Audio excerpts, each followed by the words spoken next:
Hi everyone. So today is Divine Mercy Sunday, and I don't know if the church is having something. I'll pop in there and see. Usually they have a service on a Sunday, but I didn't hear any announcement today. So if not, then I'll just do it at home. I'll come home and do it. But I think, for us Christians, the thing we have to remember is that in the eyes of non-believers, we are delusional. We have mental health problems. And in fact, most of the world is like that, because we are believing in things that we haven't seen. We're believing in a God that we haven't seen. We're trusting in scriptures that have been passed down from, like generations gone by. Ancient texts. So who knows if they're even true? I mean, Christians are delusional to go into a church and worship God and put our faith in a God that we have never seen. And even some of these things like the 1969 landing on the moon, the 1972 one, did you see it? Were you there? They faked it. That's what people are saying today. They faked it. How did they film that thing? Oh, how did they film it? You think they filmed it? It's all lies. That's what they say about us. So that's what we have to remember, and that's what the scriptures are about today. They're showing us how when early Christianity started, how Christians, they sold everything and they lived in common. So they lived in a way that no Christian was turned out, no Christian was left destitute. They lived in a different way than today, where it's the billionaires that get all the praise, all the accolades, the ones who have got the cars and the properties and all that. And when Jesus reappears, how the disciples still don't believe. Even though Mary tells them that he's risen, they still don't believe. And then when he comes and stands among them, Thomas doesn't believe because he wasn't there. So there's still this unbelief that's going on, and that's still happening today. The psychiatrists don't believe. If you listen to Father Ripperger, Father Chris, he always says, in the Catholic tradition, we do not go to psychiatrists because they don't believe in the faith. Their faith is in medication. Their faith is in what man can do, not what God can do. And so the scriptures today, for people like me who are classified as delusional, as having mental health problems, they're very encouraging, because I put my faith in a God that I haven't seen. A God I believe came down to earth in the form of a baby. A God I believe sent his son to die on that cross for my sins. That's the God I believe in. But we are called to a different way of life than people who don't have that faith. And it's the same thing with my Facebook posts. Some people are watching it and they're getting very, very upset because I'm singing with Elvis, because I'm dancing, because I'm putting things out there. They're getting very upset because they don't have that satisfaction. But nobody's stopping them. No one's stopping them from going and singing with Elvis and putting it on Facebook. No one's telling them to cut their hair. No one's telling them they should go and see a counselor. But they don't like how we are living as Christians, and that's why this is coming up. And it goes on throughout your life in Canada.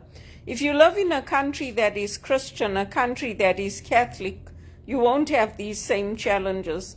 Because if you're a spiritual director in Zimbabwe or South Africa, people will embrace you. People will make sure you're not facing destitution. They'll make sure that you have a roof over your head, that you're clothed. People will welcome you into your homes.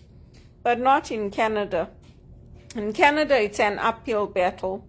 And we're coming up against not just people in the community, we're coming up against our own government, our own political leaders who say they are Catholic but who push maid, who say they are Catholic but don't keep the faith, who say they are Catholic but want to bring in laws which are going to criminalize Christians.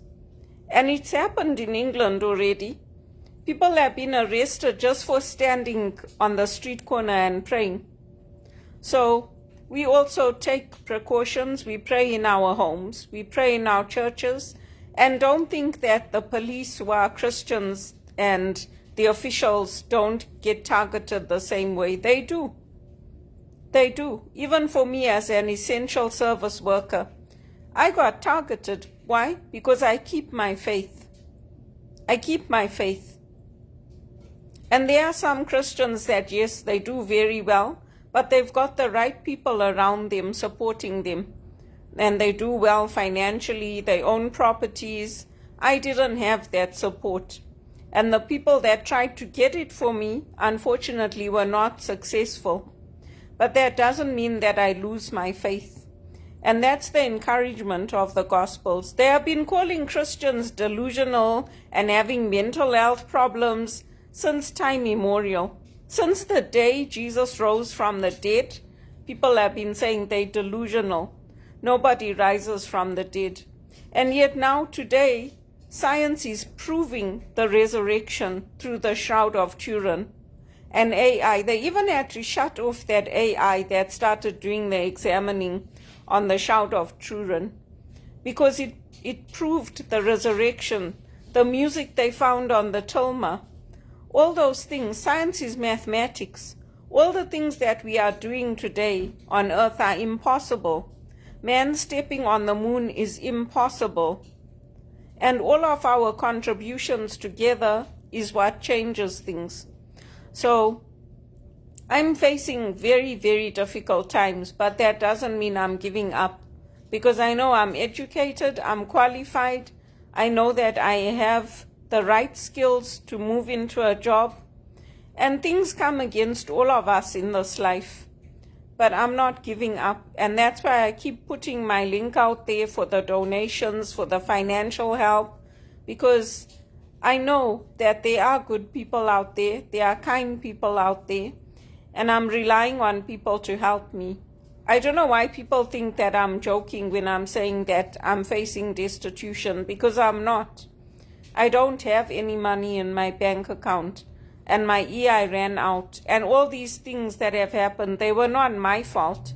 It wasn't my fault Teleperformance had IT issues and let all of us go, and that they set up these tests, which they keep saying, oh, you didn't pass the test, but I've been working for them since 2017 or 2018. So how come I performed so well in the job and won so many awards and everything? So are those tests the most important thing? Or is it having a loyal worker and somebody that knows how to do the job and how to retain your customers and how to bring the right values to transform the workplace? I mean, to me, it's all backwards. And then to phone me after over a year and a half and say, we're sorry, your file got put on hold and we had IT issues and we forgot about it and we don't know what happened. And that is not fair to me. It's not fair to my supervisors who were also trying to bring me back to work. Anyway, I don't give up my faith. I don't give up my hope. And I take things one day at a time. And that's the message of the Gospels. It's about how do we live in community? How do we live our faith, even in very challenging times? Because what the early Christians lived through, it wasn't easy. It wasn't easy for them.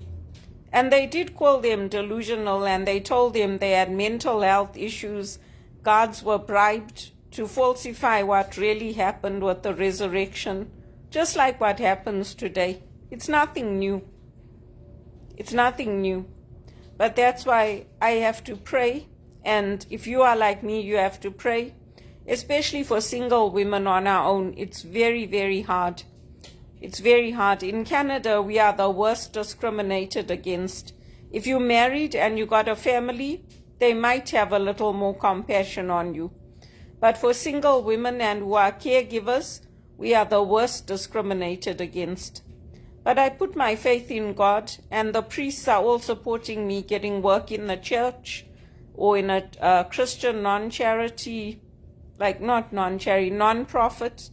So I'm going to keep applying and keep hoping and keep praying. And so I would ask all of you who are following me, if you can't donate, share my link. Tell people about my situation, because it's not a joke. And people get offended because I'm singing with Elvis on Facebook. Is it hurting you?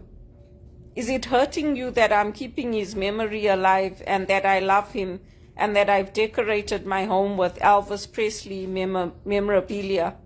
Is it hurting you that much that you have to make an issue out of it? Because really and truly, I think Elvis would have wanted the opposite. And other people are not going to hear my beautiful voice and hear me singing with him anymore, because I am tired of it. Singing with Elvis is not a mental health issue. There are billions of people all over the world that feel the same way I do.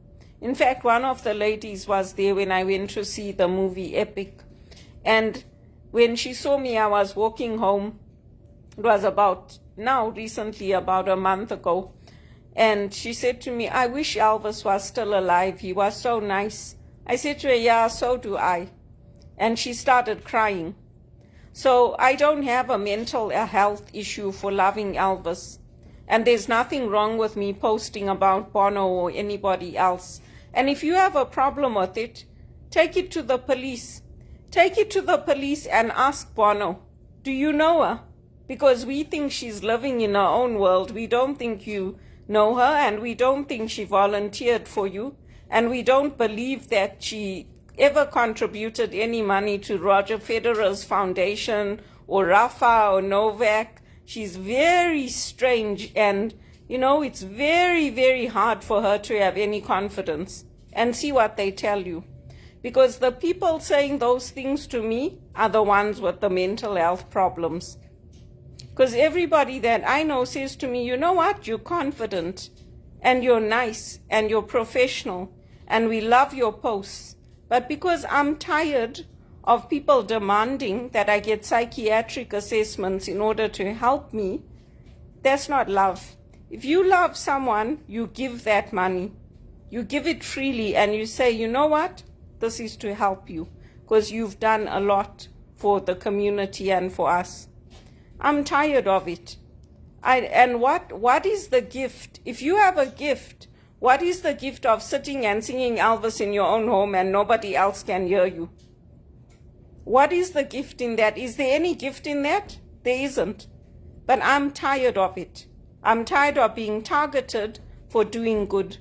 So nobody's going to hear me singing with Elvis ever again, unless Priscilla Presley takes me to Graceland and selects me to go and sing with him and sing with his hologram. And you know what? It's sad. It's sad because I did good. But that's the Christian journey. And people should remember it.